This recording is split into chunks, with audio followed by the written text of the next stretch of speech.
Praise the lord. ప్రభువైన యేసు నామములో అందరికీ వందనములు.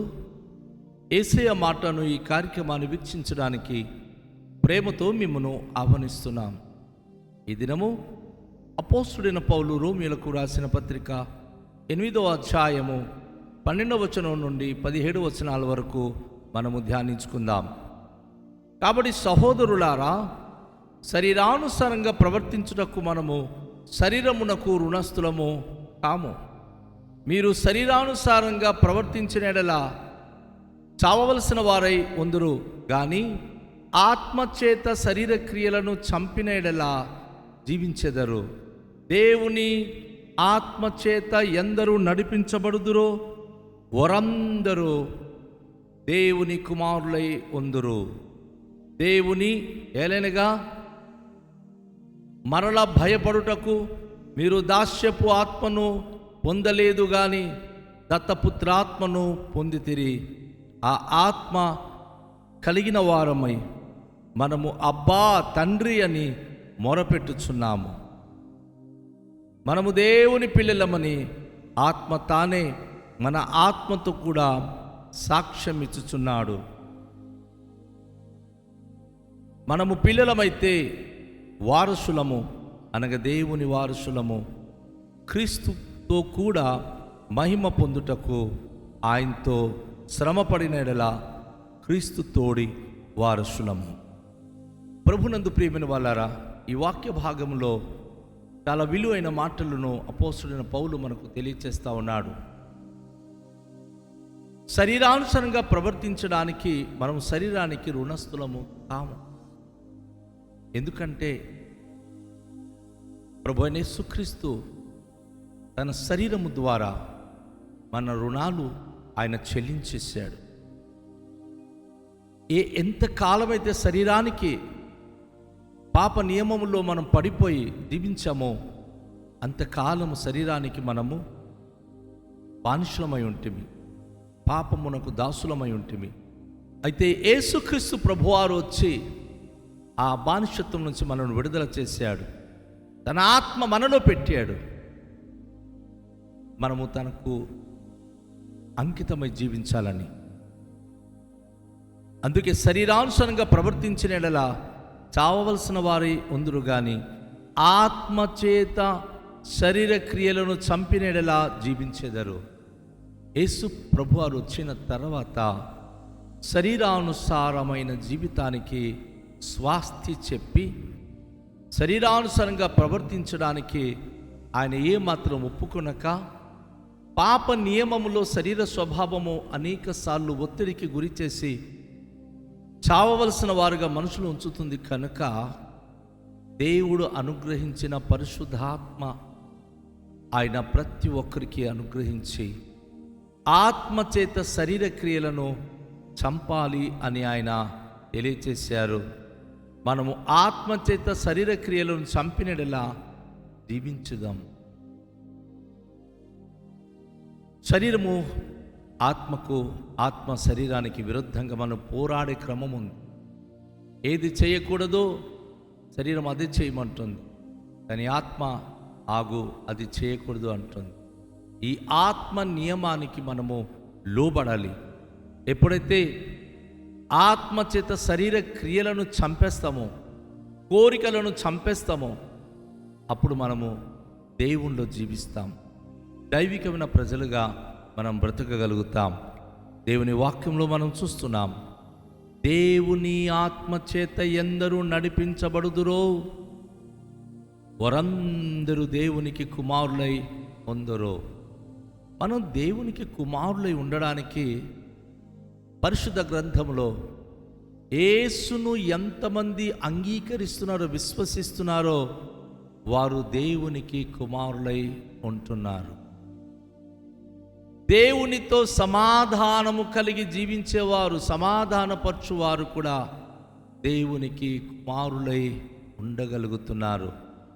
ఇక్కడ మనము ఈ 3వ భాగంలో చూస్తున్నప్పుడు, లేక 3వ మాట చూస్తున్నప్పుడు, ఆత్మచేత ఎందరూ నడిపించబడుదురో వారందరూ దేవుని కుమారులై ఉందరు.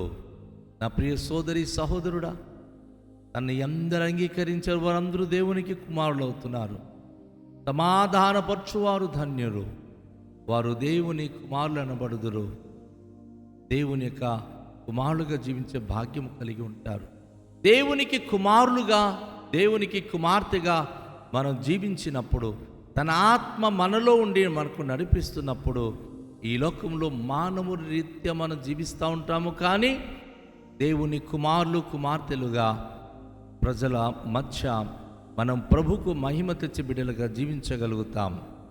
ఏలయనగా మరల భయపడుటకు మీరు దాస్యపు ఆత్మను పొందలేదు గాని దత్తపుత్రాత్మను పొందితిరి. ఆ ఆత్మ కలిగిన వారమై మనము అబ్బా తండ్రి అని మొరపెట్టుచున్నాము. అద్భుతమైన విషయం. తండ్రి అయిన దేవునికి మనం నాయనా అని పిలువగలిగే హక్కు మనకు లేదు. మనం పాపమునకు బానిసలమైన మనము ఎంతకాలమైతే ఈ దాస్యపు ఆత్మ పొంది బానిసత్వంగా జీవించి ఉన్నామో అంతకాలము మనము తండ్రి అయిన దేవునికి తండ్రి అని పిలువగలిగే సత్తా మనకు లేదు. ఏ రోజైతే ప్రభు అయిన యేసుక్రీస్తును అంగీకరించామో, ప్రభు అయిన యేసుక్రీస్తు ద్వారా మనము తండ్రి అయిన దేవునికి దత్తపుత్రత్వను కలిగి ఉన్నాం, దత్తపుత్రాత్మను పొంది ఉన్నాం.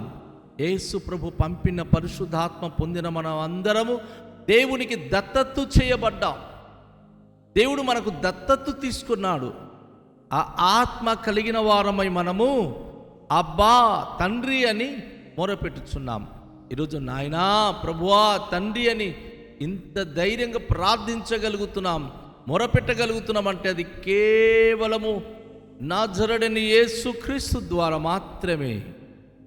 ఆయన మనకు ఆ దత్తపుత్రాత్మను ఇచ్చి, ఆయన కుమారుడు కానీ తను మన కొరకు పరిశుద్ధాత్మను పంపించి మనందరికీ దత్తత్తు తీసుకున్నాడు, దేవునికి దత్తపుత్రులుగా చేశాడు. మనము దేవుని పిల్లలమని ఆత్మ తానే మన ఆత్మతో కూడా సాక్ష్యం ఇచ్చుచున్నాడు. ఎంత అద్భుతమైన విషయం! దేవుని యొక్క ఆత్మ మన ఆత్మలో సాక్ష్యం చెప్తుంది, మనము దేవుని పిల్లలమని.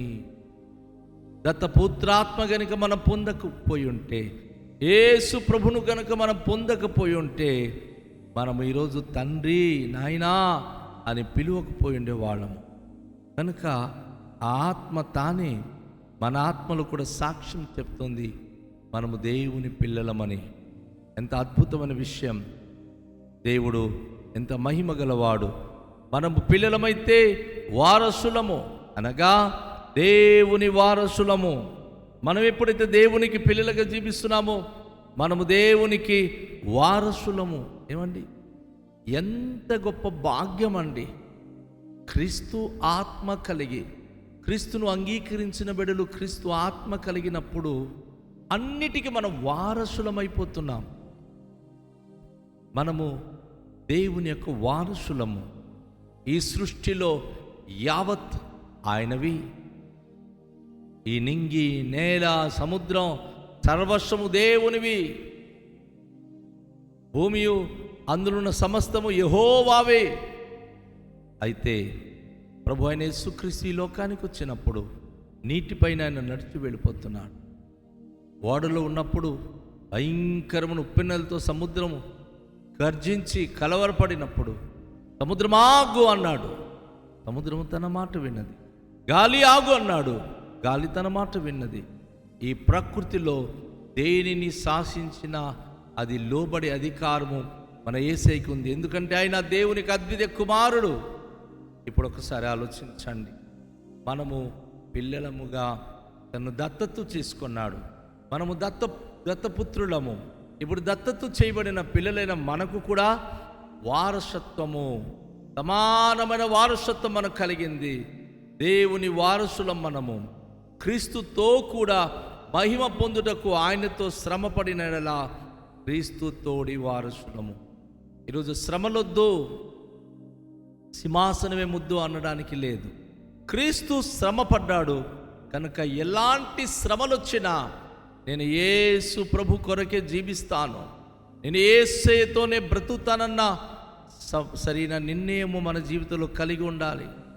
మంచి జరిగినప్పుడు దేవుడు గొప్పవాడని, కీడు శ్రమలు శోధనలు వచ్చినప్పుడు ఏం దేవుడని విడిచిపెట్టే స్థితి ఉంటే మనము ఆయన వారసులము కాలేము. వారసులమైనప్పుడు ఎంత శోధన శ్రమలు వచ్చినా మనం భరించి సహించి ప్రభు కొరకు నిలిచి ఆయన వారమై ఆయన వారసులమై మనము అన్నిటికీ కంట్రోల్ చేసే సామర్థ్యత దేవుడు మనలోనే పెట్టాడు. ప్రతిదీ కూడా ప్రభు అయిన యేసుక్రీస్తు వల్లే, యేసు నామంలో మనం ఏమడిగినా ఆయన చేస్తానంట. నా ప్రియ సోదరి, నా ప్రియ సహోదరుడా, మనము పిల్లలమైతే వారసులము. ఈ మాట మీ పరిశుద్ధ గ్రంథంలో అండర్లైన్ చేసుకోండి. ఎందుకంటే మనము క్రీస్తుతో కూడా వారసులము. యేసు ప్రభుకు ఎంత హక్కు, ఎంత అధికారము, ఎంత ఔన్నత్యము, ఎంత మహిమ ఉందో, ఆయనతో కూడా క్రీస్తుతో కూడా మహిమ పొందుటకు ఆయనతో శ్రమపడిన ఎడల క్రీస్తు తోడి వారసులము. ఆయన మహిమ పొందినప్పుడు మనం మహిమ పొందుతాం. ఆయనకున్న అనుభూతులు మన జీవితంలో కలిగి జీవించగలుగుతాం. కనుక దేవుని యొక్క వాక్యములో వారసత్వము అనే మాట ఎంత ఉన్నతమైన మాట. పేదవాళ్లకు వారసత్వంగా ఏముండదు, కానీ ధనవంతులైన వారికి, ఐశ్వర్యవంతులైన వారికి వారి తల్లి తండ్రుల యొక్క ఆస్తిలో వారసత్వంగా అనేకమైనటువంటి హోదా, ఆధిక్యత, వారికి ఐశ్వర్యము ఇవ్వబడుతుంది. ఈరోజు యేసు ప్రభును నమ్మిన నీకు దేవుడు అదే విధంగా యేసు క్రీస్తు ద్వారా తన మహిమలో ఆశ్చర్య కార్యములు జరిగిస్తూ ఆయన సమస్తమును నీకు వారసత్వంగా ఇవ్వడానికి ఇష్టపడుతున్నాడు.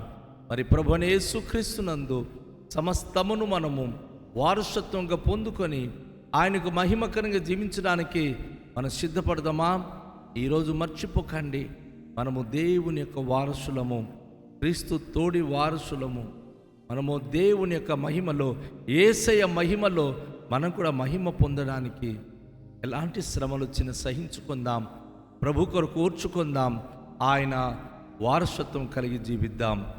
మికిలి దయగల తండ్రి, మీకు వందనాలు. ఈ వాక్యం ద్వారా మా జీవితాలకు ఆశీర్వదించి మీ యొక్క వారసులుగా, ఒక మహిమ తెచ్చి బిడ్డలుగా ప్రభువా మీ అందే నిరీక్షణతో ముందు సాగే భాగ్యం అనుగ్రహించుమని, ప్రభువా మీ యొక్క కృపహస్తం మా పైన ఉంచుమని యేసు నామములో ప్రార్థిస్తున్నాము తండ్రి, ఆమేన్. అందరికీ షాలోం. ప్రభు మనను దీవించునుగాక.